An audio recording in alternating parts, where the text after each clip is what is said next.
So welcome back to the Italian Hedges channel. This time we're travelling from Pescara to Villalfonsina, where there was a cute bungalow that we were really excited to go and see. So this is the property. It was untouched and unloved for quite a number of years. Came with a load of land, a lot of fruit trees, including olive trees. Perfect position on the side of a road on a really quiet area, slightly hilly, not too far from the coast, just up from 𝐦𝐤𝐤𝐿. So we wanted to go and see it. Lovely outdoor space, and we thought we could put our mark on this property. As you can see inside, no electricity, everything's been cut off. And the property itself was unused and unloved. There would have been habitation there at some point, but really only in this small space. We walked in to find quite a lot of things. As you can see, the Italians are fond of leaving an awful lot of things behind and they'll worry about it later.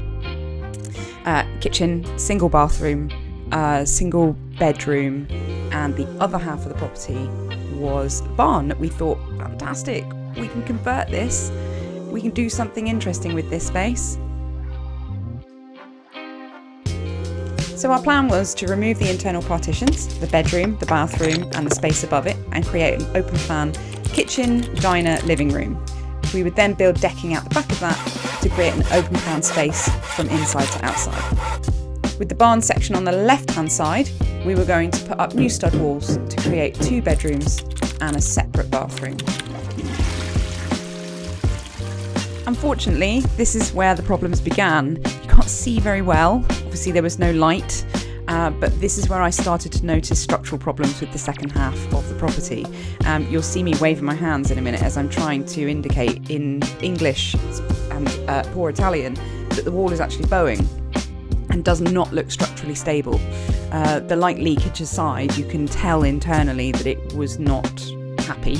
It was not a property that was comfortable standing where it was standing, and it looked like it was getting worse. So outside we went to go and have a look and see what we could see from the other side of the property. As you saw from the roadside, everything looked pretty normal.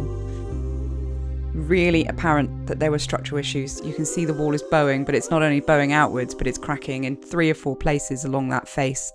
And actually, as the property wall, boundary wall wraps up around the side, it's just as bad.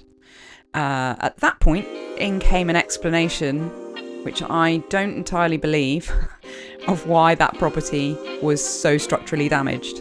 What he's saying that is the water company. The water company, la Sasi non riconosce niente. The water company that is one in Abruzzo, no, actually in 𝐾𝐸 province, because in Pescara is another company. But if you want the water in the house, there is this private company called Sasi. Okay, he said that there was a leak from the street, from the pipes of the city, of the town. Something broken under the house and the water coming to see. So he said this. In my opinion, also because I saw several times in a building that was attached later, that make this. So it was a big disappointment for us. We were really excited about this property, but you live and you learn, and we've learned an awful lot from looking at this and adding it into the mix of what we know to expect. So onwards to the next one. We keep our hopes high and we're positive about the next property that we view. Don't forget to like and subscribe to the channel if you want to see more content like this, more houses in Italy in the beautiful part of Abruzzo. And if you want to, you can buy us a coffee.